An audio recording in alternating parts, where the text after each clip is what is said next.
Hello there and welcome to a brand new series here on my channel and a returning series over on HG Central. This is Silly Car Showdown. Some of you might remember Silly Car Showdown. It was a series I did here on Forza Motorsport 7 around a year or so ago, where basically we took cars around Brands Hatch, did a bunch of silly upgrades to them, and saw which one was the quickest. It lasted for about 20 episodes or so, but unfortunately at the time I had various other projects that I was working on.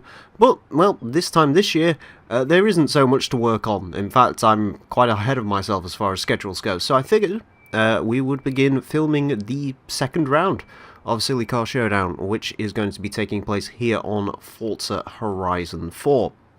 Now, one bonus of Horizon 4 over Forza Motorsport 7 is there is a lot more unique upgrades to the cars. There is a lot more engine swaps that are unique to the cars.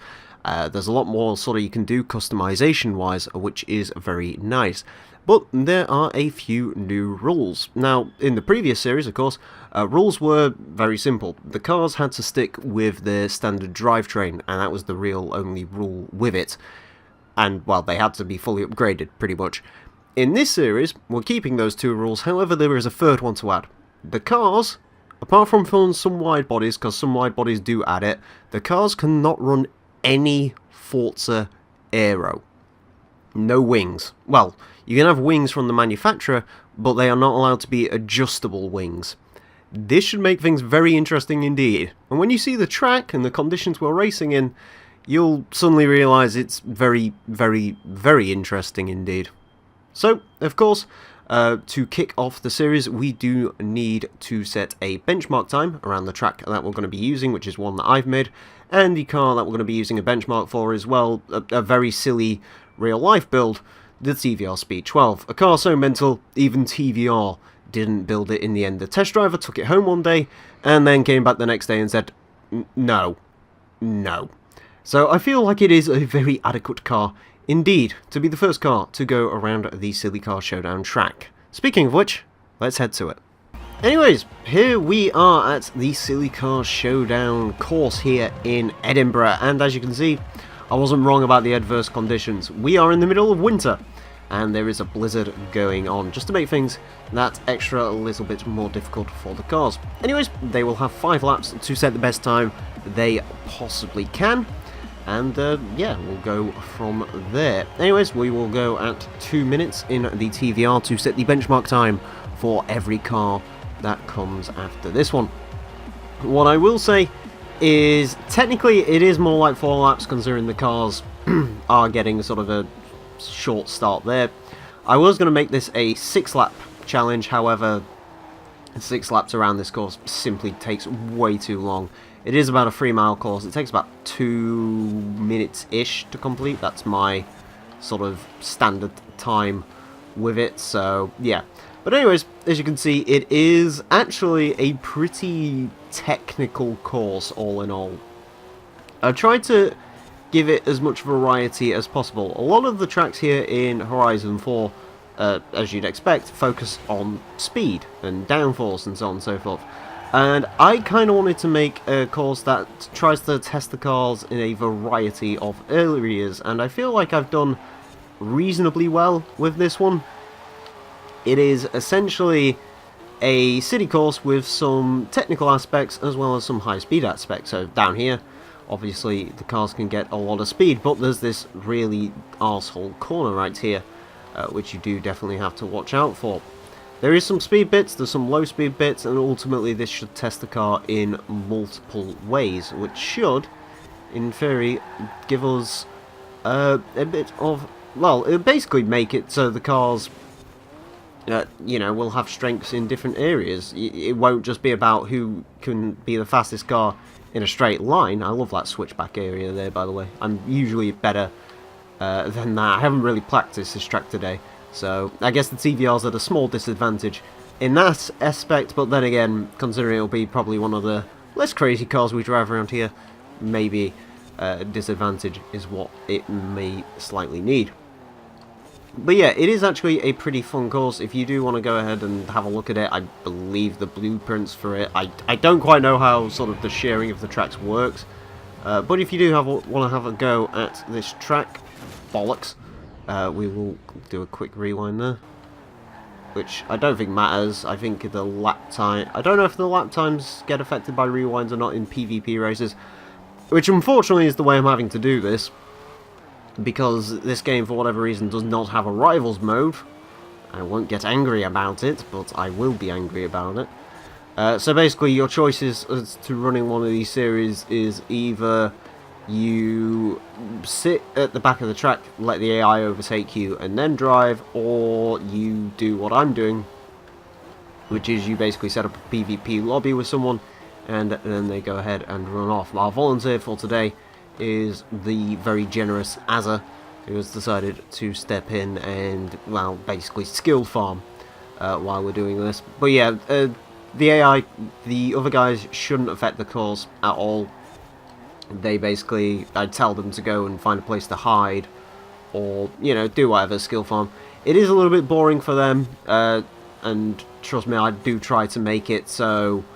I really don't like doing this to people, because it does sort of feel a bit like, I don't know, I'm getting a lot of reward here and you're not getting much, so the least I can do is shout them out.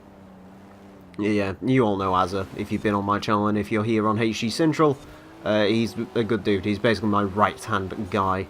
Also, if I run into his car when it's going backwards, I believe it's in ghost mode, so it should be alright. But even still, we're just basically staying out of each other's way, and that's the way we are going to work this out. Anyways, hopefully do not mess up that first corner again. The one thing you have to remember with it being in winter is your braking points are all weird. You really, like this corner, you need to slow down for it super early, otherwise you're going to do what I did last time, which is go straight into it. You might also notice the checkpoints are actually on the road and not crossing over with the pavement. That was intentional to add a little bit of extra difficulty to this. So basically I can't just go on the pavements to hit checkpoints. I do actually have to be on the road.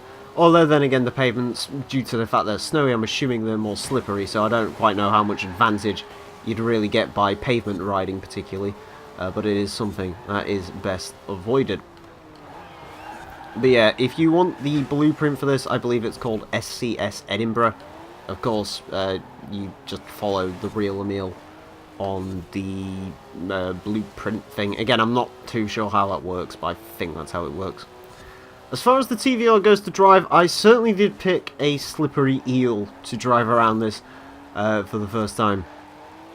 This car is, it does not have a whole lot of traction. It is very, very quick. It is very, very mental. I do adore the Speed 12. It is a really cool car. Maybe this will have to return as a contestant at some point, where we make it extra silly and see if it does any better, but as of now, it is going to be our benchmark car. I believe PI-wise, this one sits in S-Class, about 784. So we're going to get a fair few cars that are going to be higher PI than this. We're going to get a fair few cars that are going to be under on PI compared to this. Although PI is not really a decent way of knowing how quick some of these cars are going to be, just because of the nature of the way this works. Obviously, just because it's higher PI usually just means the power to weight ratio is better. You know, the PI isn't really that indicative of how quick a car is going to run around here. And of course, one advantage of this being PvP is the game does not actually care what class of car we run in. It is anything goes, so if any car does manage to hit X class, which it shouldn't do, it should be, yeah, it's perfectly eligible. It should be able to run around here. I did not hit that checkpoint. Bollocks. I'm going to try and leave rewinding to a minimum. Again, I don't know if it actually helps the course clock, but it is obviously better to rewind than it would be to go ahead and try and sneak through that checkpoint or get reset. So I don't know. I really should be keeping an eye on the top. Currently our best lap time is a 1:51.482, which isn't too bad. I think this lap might be a throwaway, but the next lap probably, well, our next lap's going to be our final case to set a good time with the Speed 12, which hopefully we can go ahead and do. so that would be good. In case you're wondering, you can absolutely request cars for me to run around this series. I will say a couple of caveats. If you do want to request a car, I'm currently only accepting there is a limit of 2 cars per person. Although, as soon as you see one of your cars be used, you can then go ahead and request another car. There's been quite a few requests already. I think I'm up to 20 or 21 on my spreadsheet, so it is already proving to be relatively popular. So if you want to request a car, there is a chance it may have already been requested. I will endeavour to go ahead and tell you if that is indeed the case. You can request the car. You can also, if you want a specific engine in the car, you can tell me that. Although I will say to you, any other like specific modifications I can't do. Some people said in the previous, oh, you should run the cars on, you should run the cars like this on stock tyres. Like, no, I'm not going to do that. I'm gonna, because otherwise it's just unfair, so got to run the cars all the same, afforded the same amount of modifications. Admittedly, of course, this car is being ran stock, but that's the only one that is getting that treatment, because of course it is the benchmark car for this course. Anyways, we had a pretty good first sector.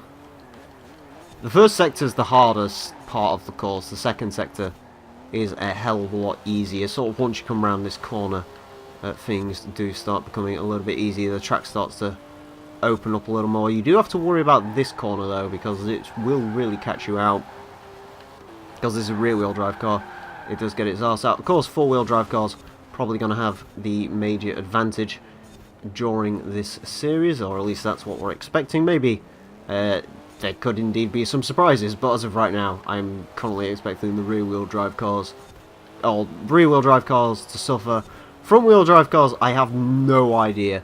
There's not a whole lot of them to really run around here, but I'm sure someone will request some of them, so we'll have to see how well those do. I don't quite know what that's gonna do, if that's gonna boot me out the game or not. But either way, the TVR does not beat its previous time. It gets a 151.482, which is the final time for the Speed 12. Of course, what that means is it puts it in first place, because nothing else has ran around here yet, so that's what it gets. But, is that a good time? Is it not a good time? I don't really know, to be honest with you. But I guess we'll find out in the upcoming days and weeks. I should point out, the second episode of this, where I'm actually going to be customizing a car and building it to go around this course, is going to be going up in the same day as this one, and then this series is going to be 3 times a week. And if you do want to have a couple of hours, or maybe a day or two, depending on how this works out, basically my channel is going to run the episodes before they run on HG Central. So if you want an exclusive look at the cars, come check out my channel at The Real Emile. There is a link in the description down below. But anyways, thank you very much for watching this very first edition of the Silly Car Showdown here on Horizon 4, as I like to occasionally call it, Super Silly Car Showdown. And until next time, farewell.